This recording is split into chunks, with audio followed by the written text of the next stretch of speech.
Assalamualaikum warahmatullahi wabarakatuh dan salam Malaysia Madani.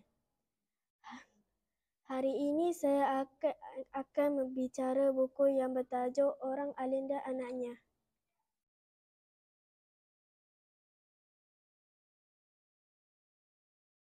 Buku ini diterbitkan pada tahun 2024. Penerbit buku ini ialah Darul Mukhni. Pengarang buku ini ialah Hajar Samsiah Latif. Nabi Yaqub AS adalah seorang yang alim.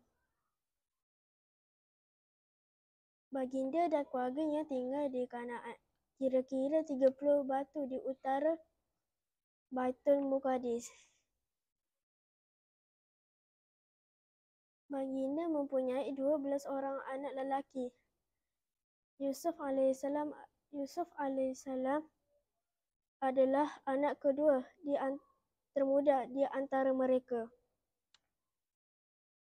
Pada suatu hari, Yusuf AS telah bermimpi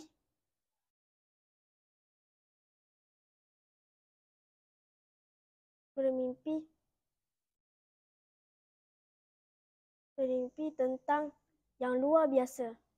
Baginda bermimpi 11 bintang, matahari dan bulan.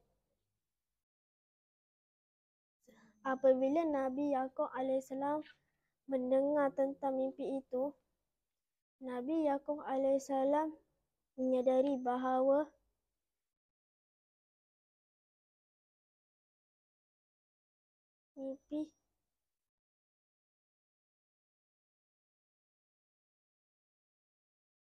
ada perkara besar dan istimewa berlaku kepada anak kesayangannya itu.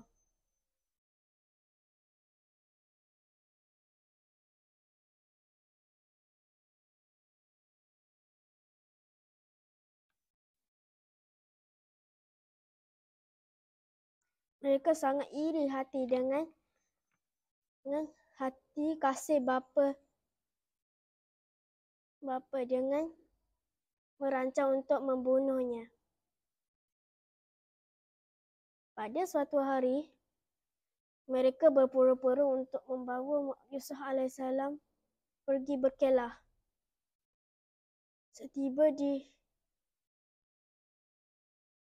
Apabila di sebuah telaga, baginda tidak berputus asa. Baginda berdoa kepada Allah supaya membantunya. Saudara-saudara Yusuf AS berdakwah kepada bapa mereka dengan mengatakan Yusuf AS dibaham haiwan buas. Nabi Yaqub AS amat berduka cita mengenangkan nasib anaknya. Yusuf AS berada di dalam telaga yang gelap. Itu kira-kira 3 malam. Sementara itu, sebuah kafilah dari Suria yang menuju ke Mesir berkemah berhampiran telaga itu. Namun apabila dia menarik di timbangnya, dia amat terkejut kerana mendapati seorang budak yang indah berparasnya bergantung pada timbangnya. Kafilah itu membawa Yusuf AS ke Mesir dan menjualnya kepada seorang pembesar Mesir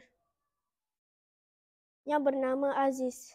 Aziz membawa Yusuf AS pulang ke rumahnya. Dengan cara ini, Allah telah menolong Yusuf AS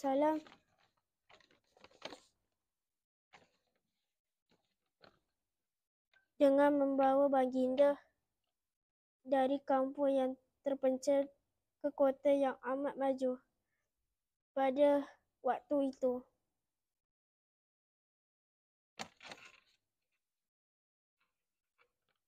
Ilustrasi dari buku ini sangat menarik. Bukunya berkualiti, berwarna-warni dan mudah untuk dibawa ke mana-mana sahaja.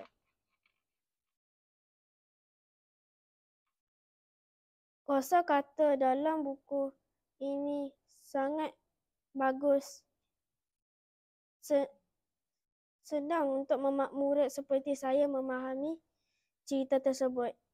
Pengajaran dari cerita ini ialah jadikan doa dan mohon kepada Allah SWT dan percaya Allah akan membantu sesiapa sahaja yang akan teguh kepercayaan dan mengikut. Sekian, terima kasih.